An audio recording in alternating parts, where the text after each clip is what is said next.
Hey team, welcome back to another episode of the Strength Game Podcast. I'm your host, Nick O'Brien, and this is episode number 166.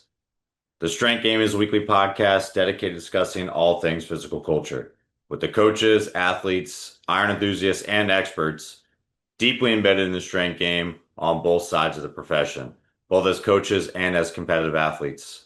I want to thank everyone who has subscribed to the show, has liked, shared, commented, has spread the word, brought on more guests, more listeners, and just been great fans of the show for all these years.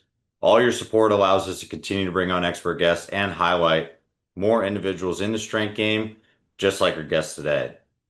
I also want to take this time to thank our sponsors. Samson Equipment provides first-class weight rooms and has earned an exceptional reputation of providing the finest quality, design, and customer service. Being a direct manufacturer, the team at Samson brings full customization capabilities and not only branding, but in custom equipment needed to execute your next project. From barbells, plates, flooring, dumbbells, benches, racks, storage, and much more, Samson equipment is durable and made to order from premium grade materials, all built from scratch, start to finish.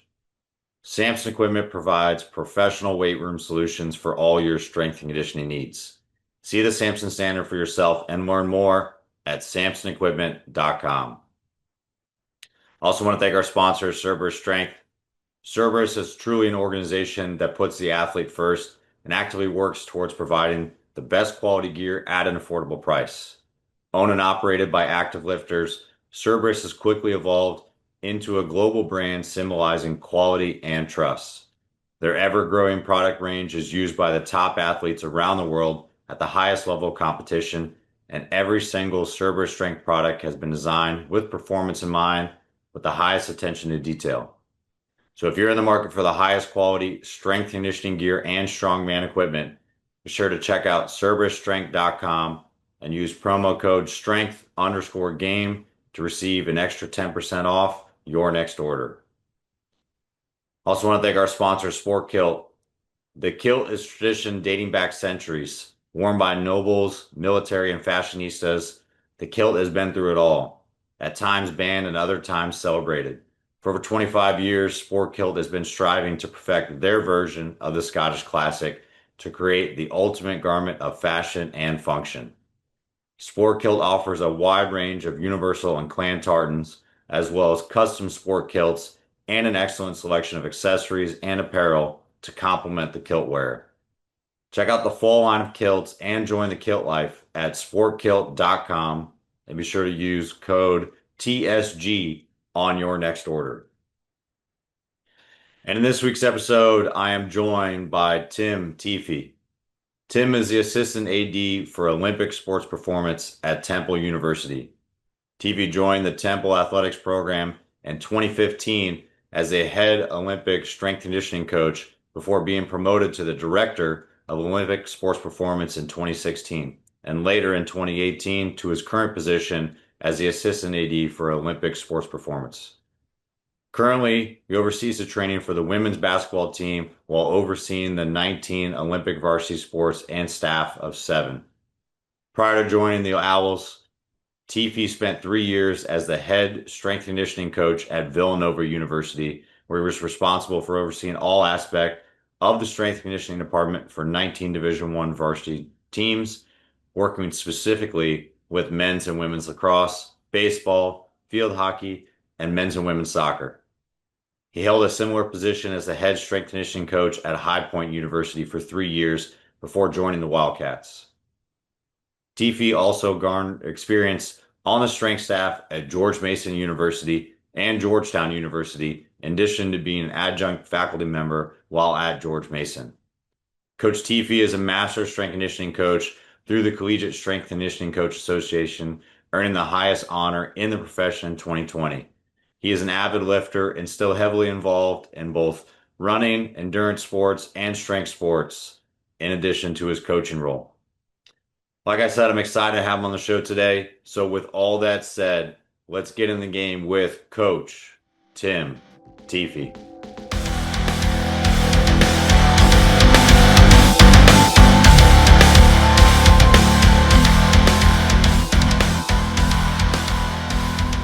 What's going on, everybody? Today, I'm excited. It's been a long time in the making, I know, and he razzed me a little bit before we got going, but we got Coach Tim Teefy on the show. How you doing today, Coach?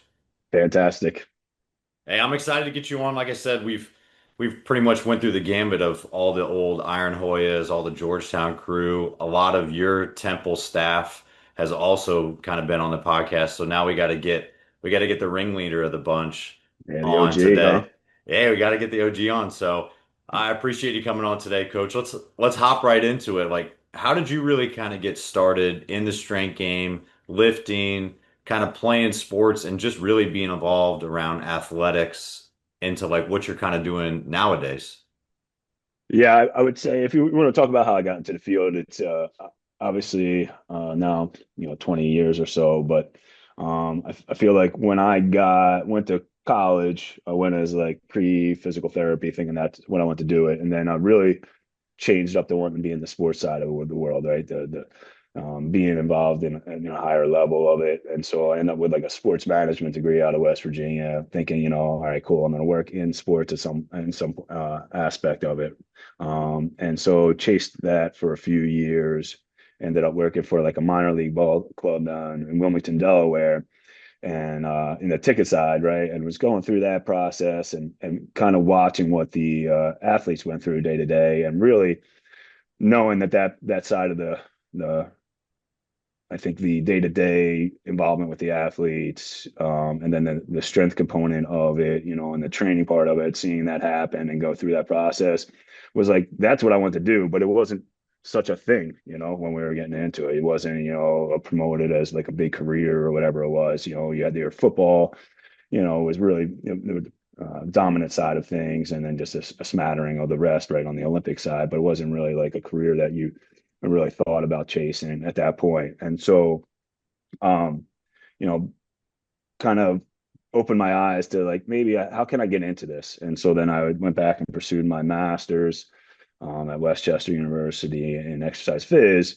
And so as I was doing that, I was kind of like, how do I get into this? And so my first foray into any sort of training was I worked the front desk at a local gym in Westchester. It was like me, and I always say this, like me and like an 80-year-old lady, right? Like checking people in. But like I looked at it as my opportunity, like how do I start to expose myself to something, and get involved while I'm pursuing the educational part of it. And so that'll kind of led to different levels of working through that place, whether I end up being on the sales part of the thing, into doing some just on floor work with individuals in a general sense, into like part-time personal training, into a full-time personal trainer.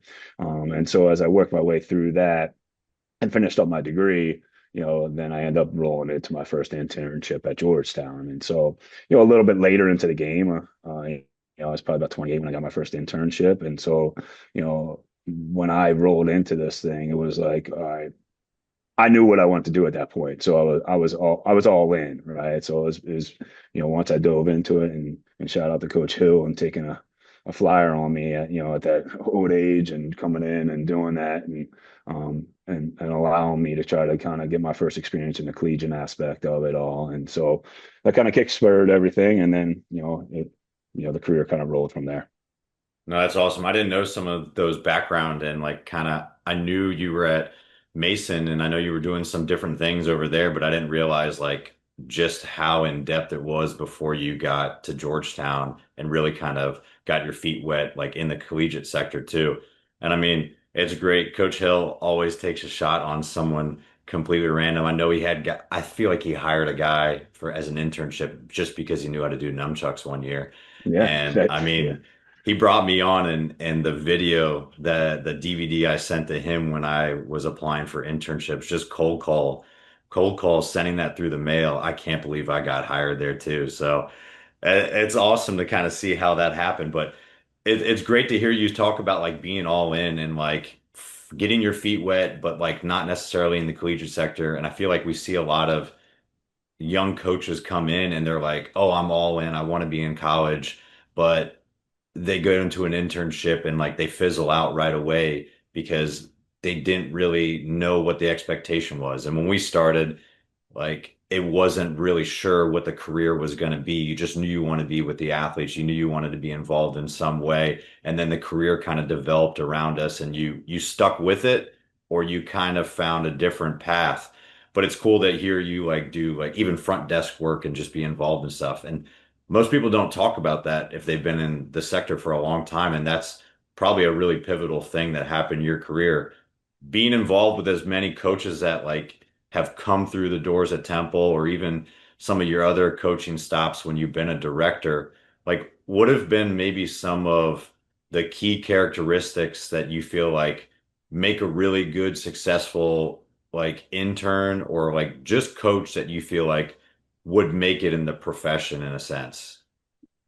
Yeah, I think it's kind of what I alluded to there. Like, so when I got to Georgetown, like I knew then by no means was I the smartest person in the room when it came to that area. And so, it's the old I'm a sponge, but it was like, all right, I'm just gonna listen. Whatever they say goes. Like, I'm not gonna question that, and then I'm gonna formulate my thoughts and opinions as the process goes. And so, I think it's those who walk in and are willing to accept that it doesn't matter what environment, because we all have completely different environments, as far as different things that can kind of happen within a weight room, whether it's facilities, size of it, amount of athletes we have, who you work with, right? So all those things come in play. So the way we all train and go about our day to day is completely different. So being open to just seeing how individuals do it and listening and just want to be a part of that while you're there, I think is what uh, probably will help you going forward in the future. I always say to anybody who walks in through my doors,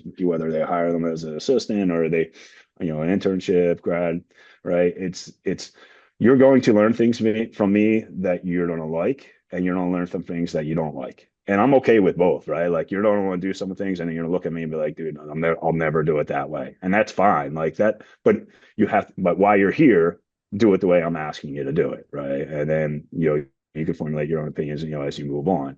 And so I think those individuals that are willing to do that are probably end up being the most successful going down the road and can kind of figure that out because we all know you walk in the door, you think you know more than everybody does, and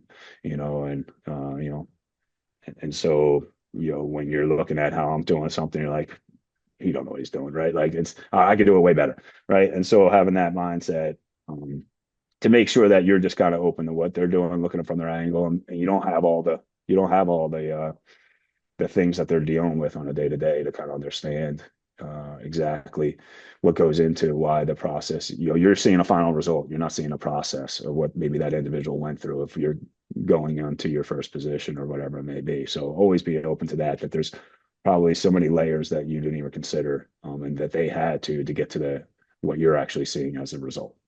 Yeah, I love that. Especially we talk about like the final processes versus like all the kind of small steps and like behind the scenes activities that went in to get that final product. And like we talk about being a director, being a head coach, like all the extra additional things that maybe aren't on a job application or like a posting that end up coming on your plate are all the things that you kind of have to juggle along the way. And most young coaches are young and naive and full of piss and vinegar and they think they know everything, but you don't really know like all the kind of inner workings and separate meetings and conversations and decisions that are being made just for you to go out and be able to coach your team. And a young coach is so invested, I feel like just being on the floor and programming and all those kind of things that I think inherently we start building habits where that stuff is the easy portion.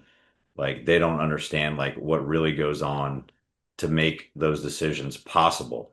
Um, so I want to touch on this too, because like with young coaches, and I know probably some other places do it as well, but I know that your staff has always been like, I think it's the first place I heard it like done really well, like actually having your young coaches go out and do site visits. And I know like we've talked to Sam, we've talked to Inman and some of the other coaches in the past too, like Philly has such a conglomerate. There's so many different places, not only just private sector, but like different universities at different levels over there that there's so many coaches and easy accessible. But like how important you talked about going to see other people in action is it, Like even though you're learning a system and you want the coaches to come in here and be involved in what you have, but like go out and see other perspectives so that you can kind of bring back to your facility, bring back to your staff for you guys to continue to learn so you don't just stay kind of siloed as a department.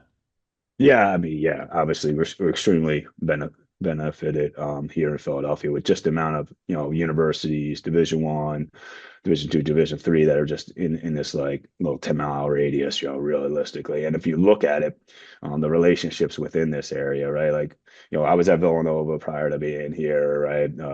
Coach Steenrod, who's with us and now, was my associate director, is now our men's basketball, was at St. Joe's for, 10 plus years. And then even when you say Coach Whitney was, did Villanova, then did Villanova, like the opportunity to be in this area and to learn and grow with not only your own department, but be able to go and have relationships within it. Penn's going to have basically their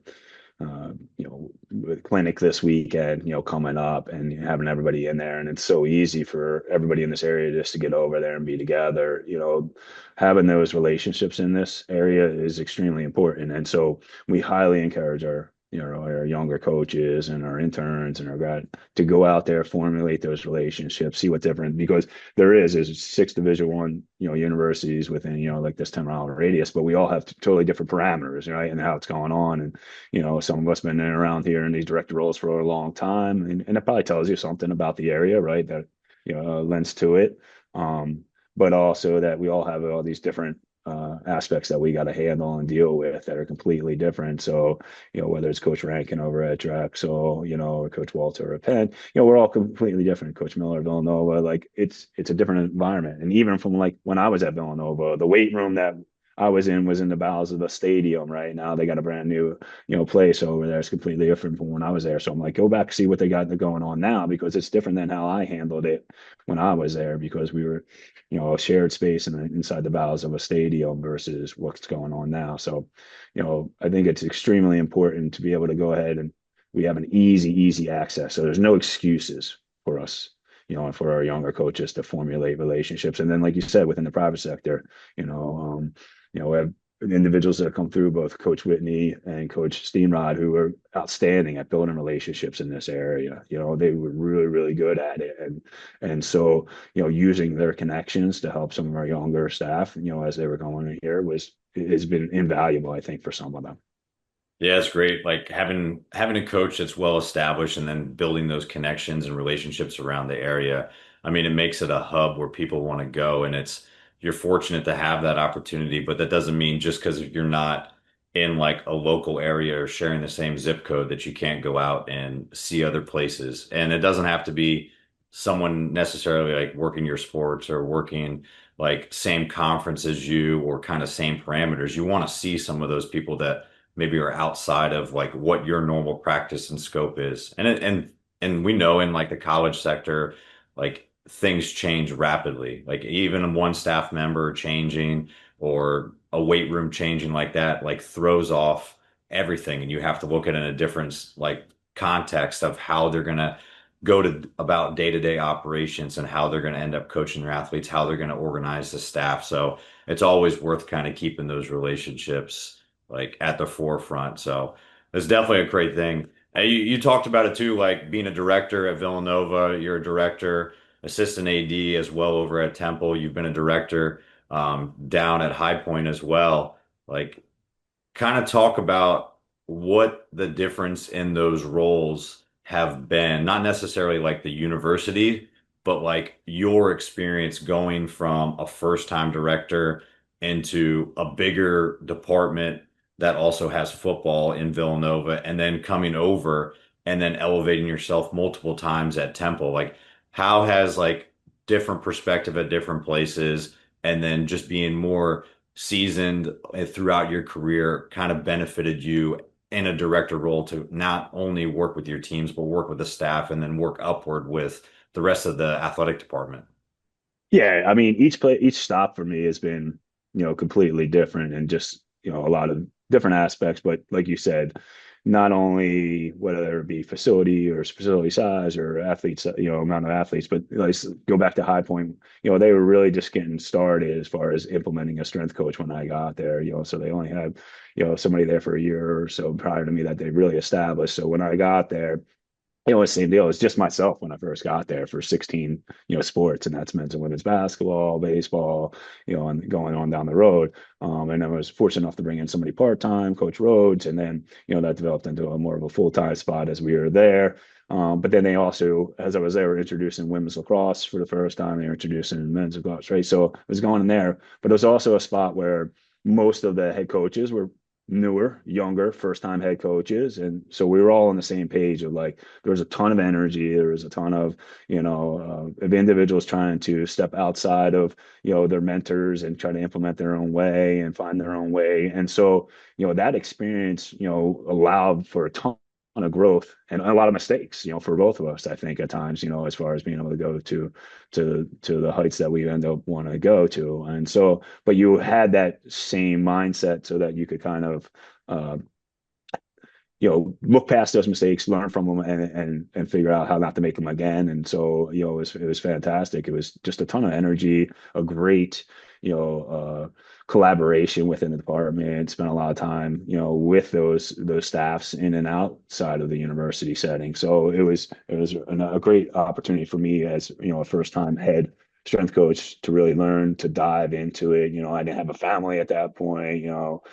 My wife was still working back at George Mason. So for the first year, so I was like, hey, I'm all in. So I dove in, 15 hours a day, whatever it took, right? Like, and it was fine. And that's helped establish, what my work ethic was going to be like as going forward. And then you're rolling into, Villanova, you're going into a place that's established. A lot of the individuals within that department have been there for a long time because they love Villanova, and it's a great place to be. But like I said, when we got there, we had football, so that was my first time really diving into football since being at Georgetown, with Coach Morelli, being at George Mason and High Point, we didn't have that. So getting back into that and being able to work with Coach Matus and have that connection of crossover of football and all the Olympic sports, 19 sports sharing the same room. And how do I figure all that out? We just had part-time assistants, that were 10-month contracted individuals helping us out. So, all that. And then Coach Shack over at basketball, was kind of on his own island there. And so, it was a different experience on how do we tie all those together, how do we make the best environment for those student athletes based on what we got. And then obviously when I moved over here to Temple, continued growth here and support. And I got here, it was two full-time assistants, two graduate externs, and now we're sitting in a position where we have five full-timers underneath me, two graduate or three now. We just got one for basketball. So the growth and the development has been, I think, along with what you see within the value that all departments are seeing. So, completely different experiences. And it's probably just because of the growth of the value of the position now, as well. So No, that's awesome. Yeah, it's a whirlwind to go from your own department by yourself with 16 teams and watch it grow. But it's cool to have everyone around you. And I like what you said, talking about just like young coaches, like first time coaches trying to get out of the shadow of their mentor. Like that's like we talked about with the internships and like having a mentor, you're kind of going to model what you do after them because I mean that's what you know the most of and you've seen it in action, you've experienced it too, but like you want to step outside and break that mold a little bit and put your own twist on things. And having young sport coaches too, like I think young strength coaches need to learn more what sport coaches do because that's going to be the person you work with primarily the most. So what like figuring out the ins and outs of how they want to operate and then being kind of attached at their hip so that you can really get the most out of your strength program in the weight room so that you can also be a bigger influence with your teams. That's interesting to do with a young coach and a young strength coach combo. But I mean, at that point in time, you'll just do anything to kind of grind it out together. yeah, yeah. I mean, it's the relationship between you and your sports coach, I think is extremely important in that.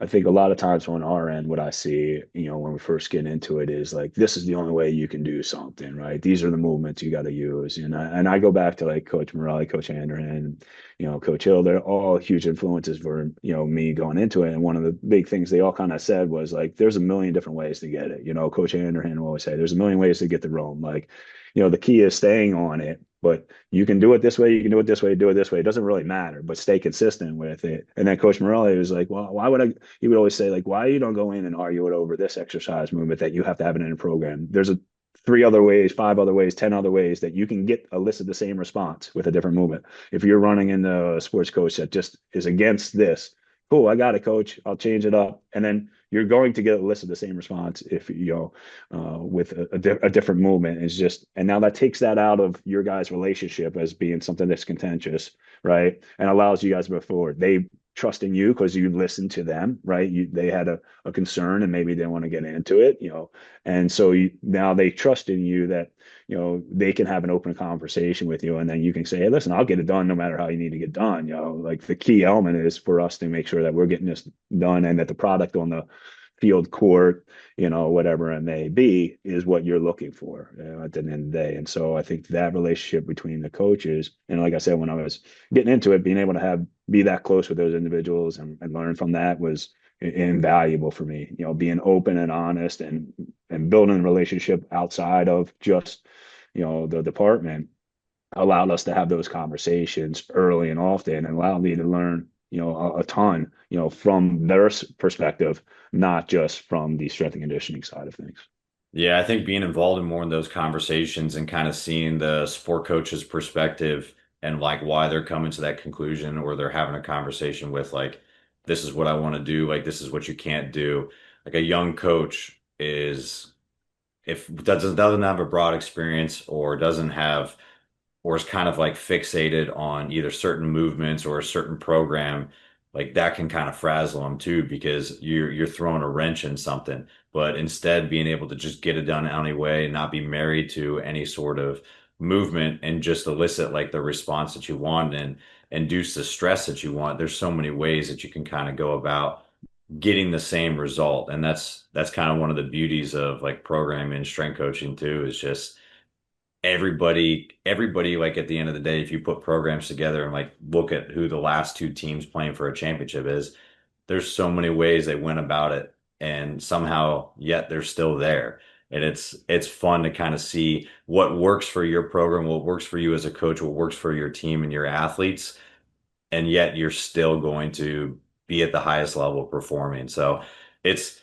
it's fun part of the process. And I think young coaches, again, just like getting a broader experience and being involved more with those conversations and learning the other side of the coin, because that relationship goes hand in hand, the better it's going to be.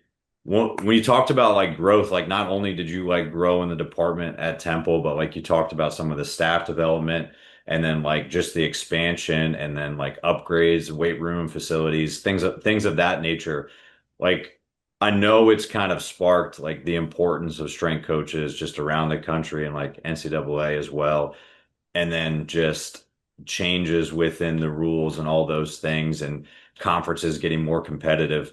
But what do you think, like proactively, you guys have kind of like really done to kind of put a stamp on the importance of it internally, to like showcase like how well you guys are doing, like how much the staff actually impacts the athletes, the student athlete experience, like their performance, so that you can kind of get almost like little leadership capital, and like show that the return of investment of them being in the weight room, having a better staff, having a well-paid staff, more staff members, better weight room, is impacting your student athletes so you can grow and develop. Yeah, listen, you know who your biggest advocates are going to be. They're going to be your sports coaches, right? So if you can make a positive imprint on your coaches, they're going to be your biggest advocate for your department. It's hands down the easiest way to get the sell, right? It's them and it's the student athletes, right? If the student athletes is having a great experience, they realize that you're invested in them, then they're going to be letting somebody know. right? In this day and age, especially, I think in the last few years, the amount of communication, amount of input that our student athletes have, which probably rightfully should have at this point, but the amount of impact input that they have back and across your higher levels of administration. So the ability to have an impact and a positive impact on them, and then your sports coaches who recognize the benefits of having you around.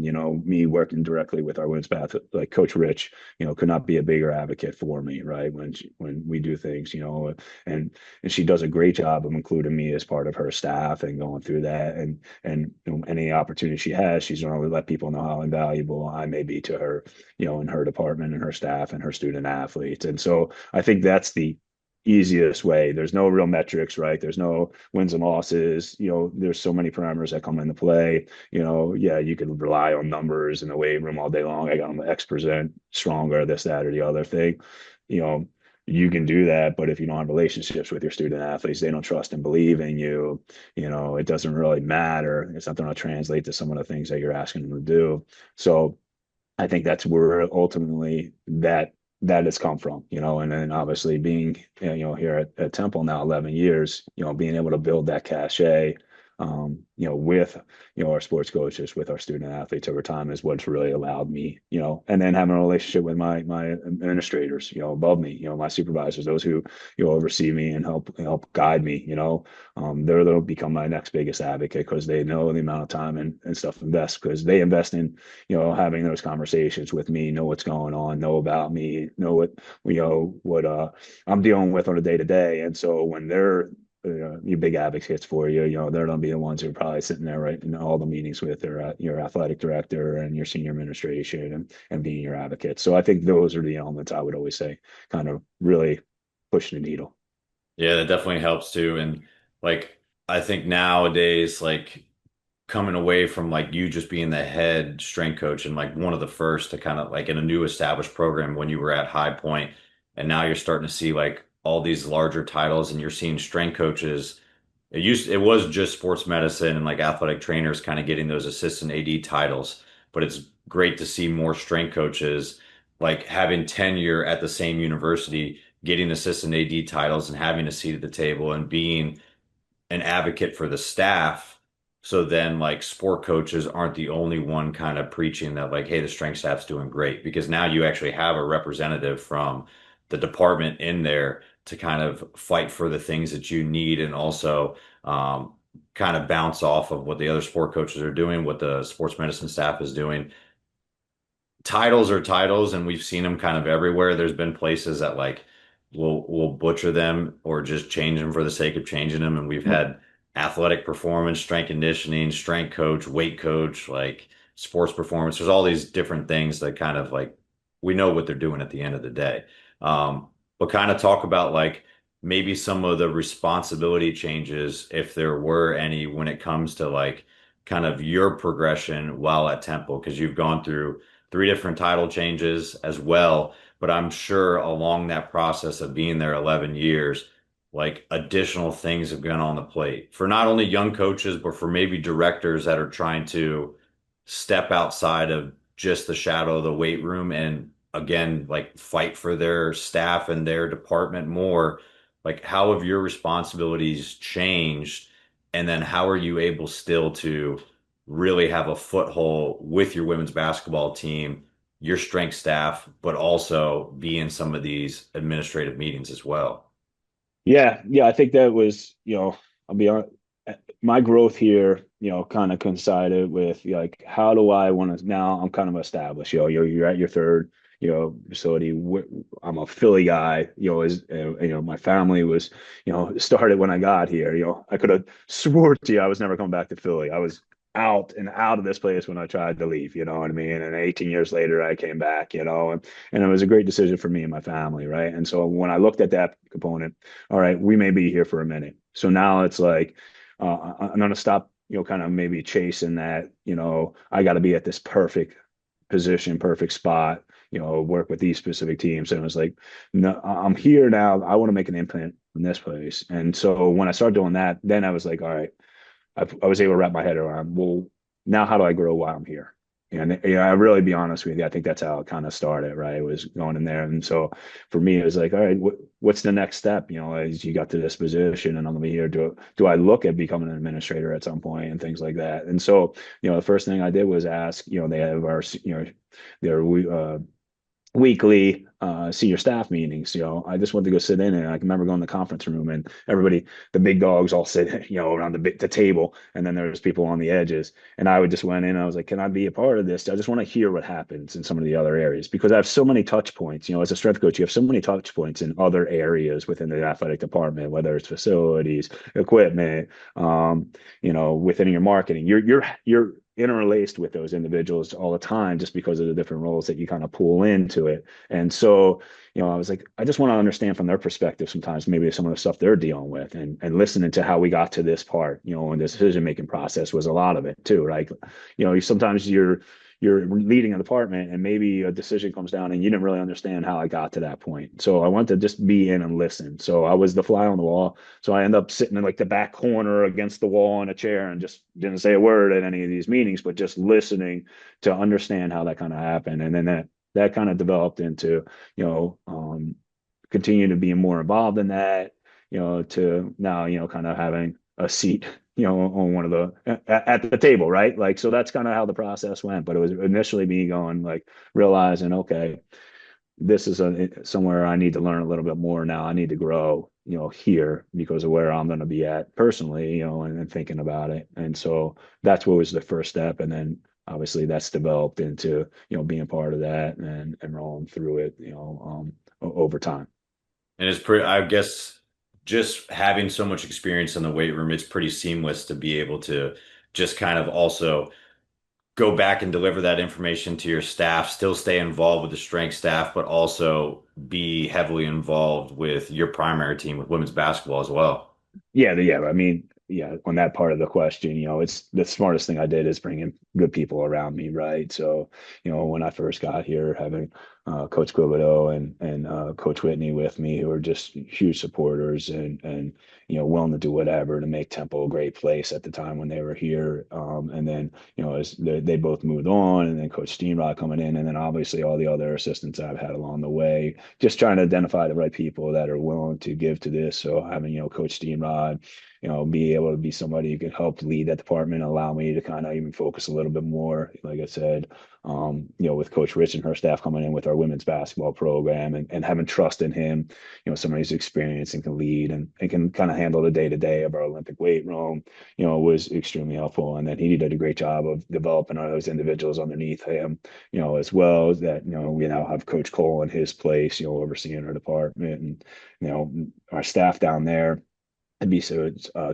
Coach Westgard, who was a GA for me for basketball last year, went up the street to LaSalle his first full time, and then we brought him back in. Coach Lawrence and Coach Chanyothi both been with me almost 4 years now, so we got a pretty established group. So I think identifying great individuals that you can trust in, and kind of stay out of the way and say, hey, how can I help support you? Has probably been the easiest way for me to be allowed to do the different roles that kind of have to happen and still continue to invest, heavily in, our women's basketball program. No, that's great. Yeah, hiring good people around you like always makes the job, I mean, more fulfilling and takes a lot off your plate too. So, like you said, you can being in your role, you can kind of focus like up and out a lot more in the department.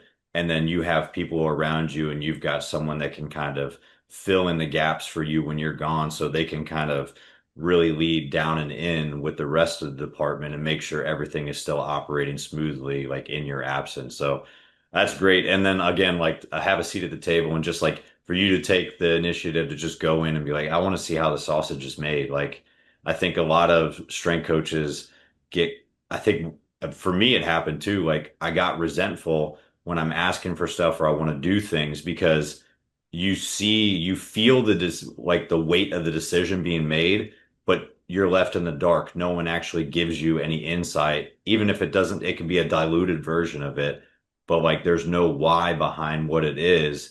But I'm in my role just kind of getting beaten, smothered, but I'm the subject matter expert in my specific role. So why can't I at least have someone fighting for that job. And it's nice because you bring that information back and you tell them it might not be the decision you guys want to hear, but at least there's some rationale on there and you can fight for it and tell the staff like, hey, this we're making progress. It's not where we want it to be, but like they heard our complaint. They heard our criticism.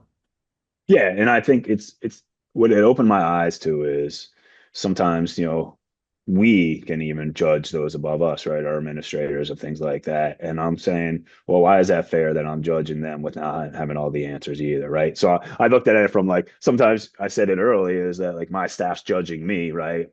And they don't have all the information. Well, here I am, maybe making my own assumptions about things about our upper level administrators may not be fair because I didn't understand what was going into their day to day, right? Either. So the question then, and so now, going through that process, being able to be a part of that. So then it gives you a better perspective, and then also give me a perspective of how I communicate it to my staff going on down, right? Being open and honest with them, making sure that they know what's going on, being like, hey, this is why, and so that it actually ended up helping me, as far as that aspect of it and being able to open up and understand how they're looking at me is probably the same way I was looking up above and not having answers or not knowing and things like that. So I think for anybody who's in a managerial type of position, if you can understand that same scenario in your head or those, down the line, then, maybe you can kind of change your perspective and open up your dialogue and things like that.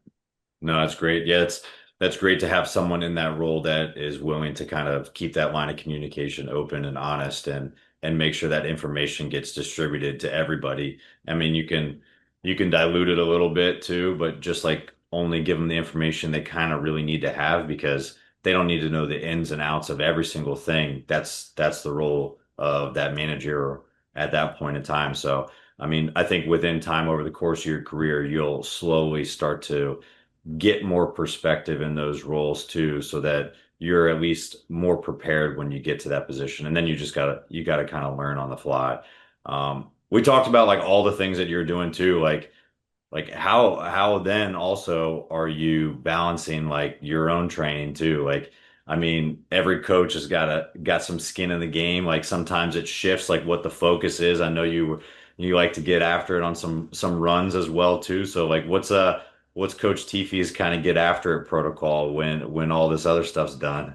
Yeah, yeah. I'm not a pleasant person if I haven't worked out that day. And it's just got to be something, right? Like at this point, you've been doing it through, it's kind of monotonous. But like you said it, I used to log some miles, heavy miles. And then in 2020, I got a total ankle replacement. And so my training, everything else is had to change drastically, right? And now I'm a heavy Peloton guy. I got to live life on the bike just because of the impact. They only last so long, and so that was probably one of the hardest things I probably went through as far as training, just trying to understand that, and not being able to go out there. I tested the run, and my doctor would got on me and probably hit a couple 5Ks early on that I wasn't supposed to, races and things like that. But in order to preserve it. So my training has definitely changed in that aspect as far as how I have to go about things. But it's pretty consistent because I totally believe if I'm gonna be all over my student athletes, it's straight lead by example, and they know it. They constantly see me, training, and question it. When we're on the road, I'm gonna get out and about somewhere. I'm gonna get out. They're gonna find me, out.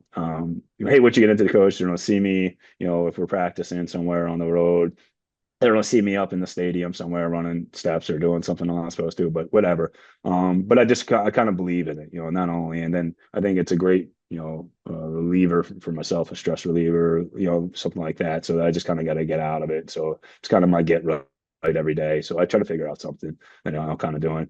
There's nothing that's not off the table. It's just how I kind of have to approach it. My intensity levels and my lower body have to be a little bit different just because of it, and things like that. But I haven't really tried to stop. I'll hit some court stuff, just make sure that I can still sprint a little bit, change direction a little bit, just so I can demo it when it needs to. Only if it's a 2 or 3 second spurt, I still got to look like I got it. Hey, I mean, everybody has to shift kind of their goals and the focus. I mean, injuries are just kind of part of the wear and tear, and they're a hazard of the occupation. So it's unfortunate, but like it's awesome to see you kind of shift your focus and find a different way to still get after it. And I mean, you said it, you hit the nail on the head, just like the amount of benefits that kind of go into it. And I feel like most coaches are in the same boat too. Like you feel so much better after training, and like you already feel like you're able to speak with the athletes a little bit more because you got skin in the game. You've done something today. It kind of breaks the ice with those conversations with athletes, which oftentimes feel like they're just going through the daily grind of always training, lifting, practicing, like film, all these different things. When you have so much stuff on your plate and you're still finding time to like get after it, like they see the importance of it a little bit more too, rather than you just preach it towards them. Yeah, absolutely. Yeah. Yeah. Their buy-in, it's they're not able to question, right? Like sometimes when you're asking what to do, like, like, hey, he does the same thing. I've seen him do it, whatever it may be. So it's an easy way to kind of get buy-in from your athletes as well. Yeah, no doubt about it. Well, coach, like any good training session, we got to end the show with a finisher. I know you're in the thick of summer training over there with basketball, so we got 4 quarters, 4 questions, and we got overtime at the end. We'll go rapid fire because I know you got to get out of here soon, but you ready to go? Yeah, fire away. All right, first one I got for you. Biggest influence in the strength and conditioning profession. There's two of them. There's three. I met them all, but Coach Morelli, Coach Hill, right at Georgetown, and then Coach Handerhan. Coach Morelli and Hill gave me my first opportunity and just a huge influence. And then Coach Handerhan, my first full-time spot at George Mason. And what he walked in and he said to me was, "You can train your teams any way you want to. I just don't want to have to talk to any of your coaches because of you." It was the greatest line that's ever said to me. That was my whole goal and focus my whole time where was not to screw up that he had to address anything. And, that was always the end no goal. So one of the greatest lines I ever heard. No, that's great. That's great advice. If you could Yep. stick to that, you're probably in good graces the rest of your time in your career. Yep. Hey, so we kind of touched on some of the things, but like maybe outside of training, I know when you're not supposed to be running and stuff too much, but outside the weight room as well, like what are some of your hobbies that you enjoy to kind of recharge and reset? Well, I have two kids, so my hobbies are what my kids' hobbies are. I'm a person who doesn't say no, so I coach a gazillion different sports teams or involved in whatever, you know. So it really is. I'm at a ball field. I just kind of drive to one of the ball fields to figure out am I supposed to be coaching that night or not, type of deal. But our kids, play sports year round, and we want them to be able to do that and be involved. And they do different sports, and we encourage them to be that well-rounded athlete. We don't focus on anything. So, this year, first time for me coaching boys lacrosse. I've coached girls lacrosse with my wife. We do baseball, we do basketball. So, flag football, do soccer. It's nonstop. So that's pretty much where I'm at. I just kind of lead their lives, and then I have a great crew. I told you about the High Point crew. The individuals I met at High Point. We get together yearly, do some things together. Whether we were just a few months ago, we were out Talladega uh, at the race in the infield, getting together. So those types of events are right up my alley as well. That's awesome. Hey, so if you weren't coaching, what do you think you might be doing if you had an alternate career at this point in time? Well, there's two things I always say when I get out. Number one, when I get out of this thing, I just want to drive like a dump truck, just like sit on the road, be by myself, just wait for somebody to load up back the dump truck, just sit there, jam some tunes, and then just go on and not have to deal with anybody because you've been dealing with so many people for so long, right? But no, I think ultimately the reason I got into this is to see this age group, these individuals develop into the people they will become, right? So like you have a great impact on that. So I think some sort of teaching was always kind of where I was at, right? It's like what happens from 18 to 22, 23, whatever it's going to end up being, watching them turn from young adults into actual adults, someone who can control and handle themselves, is where I was at. So I think teaching would definitely be where I would be at. Okay. Hey, if you're setting up an ideal training day for yourself, like what is playing on the speakers of Coach Teefy's in charge? And then what's your favorite post-training meal after that? So it can, it's going to be at this point, I've slowed down a little bit. Like you could say back in the day, I was, was hate breed all day long. to, slower, a little bit more of my country guy, but I'll go like a Cody Jinks, Steven Wilson Jr. If you're hitting me right now, that's something a little slower. Or maybe Revolution the other day when I just want some good vibes as I was going into it. So it could be anything on the aux is all over. It's just not going to be R&B. It's not going to be slow. It's got to have a fast guitar, fast drums, a lot of 90% of the time, right? Like I'm good with that. Post, man, I'm not really a food guy. I don't food doesn't, I mean, I don't know if you could tell by my framework here, but food doesn't really move the needle for me. It's kind of just a necessity and I kind of move on. And I know that's probably a bad thing in our field to say, but it's like it kind of gets in my way, be honest with you. So, if anything, I have a vice, it's probably like French fries or like, just give me some heavy carbs and I'm out, some sort of potato form. All right. Hey, well, last one I got for you for overtime. Um, Describe what strength and conditioning kind of means to you in either one word or one phrase. Yeah, development. I think it's as simple as that. It's perseverance and development. No, I couldn't agree more. I mean, that's great. Like talking about like watching your athletes grow, watching them actually develop over the course in time, like as better athletes, as better individuals, as better people that are going to go on to do bigger and better things after the athletic career. Like you want them to kind of develop in all aspects and kind of touch on all those things. And that goes the same with young coaches as well. So I think you guys are doing a great job over there. I mean, been a director at 3 places. You've been at Temple for 11. And I mean, you crossed the decade mark at one place. That's an accomplishment in itself for a lot of coaches. So that, I mean, you're doing something right for damn sure. Yeah, keeping my head down, that's a smart move. Well, Coach, I appreciate it. For anybody that might have follow-up questions for you, maybe interested in interning and being a grad extern down the road at Temple with the Iron Owls, where can they kind of get a hold of you or follow you as well? Yeah, just timothy.teefy at temple.edu if anybody ever wants to reach out, dude. We have open doors all day long. Um, our Iron Owls has an Instagram as well, Temple Owl Strength, I believe it is on the Instagram. I think I'm Coach Teefy on the Instagram. It's not my big thing, but can always reach out, anyways. But look me up, hit me up, and I'm always willing to help out for sure. Awesome. Yeah, if you're in the Philly area, you definitely got to stop by and come get a lift in and check everything out. I mean, the guys have always been awesome, and you've been great, Coach. So I appreciate your time today, and good luck with the rest of the summer, Coach. We'll talk soon. All right, sounds good, buddy. Appreciate you. That's it for this episode of The Strength Game. Thank you again to this week's guest and to our sponsors. Be sure to connect and keep up with our guests at the links in the description below. Remember to subscribe to us on Apple and Google Podcasts, Spotify, or your favorite podcast provider to stay up to date on all future episodes. Also, check us out on YouTube and CoachO'Brien.com, where you can find all the video versions of these episodes, as well as show notes, episode schedule, and much more. Comments, ratings, and reviews are always welcome and appreciated. Thanks again for tuning in, and be sure to join us next week for another great episode of The Strength Game.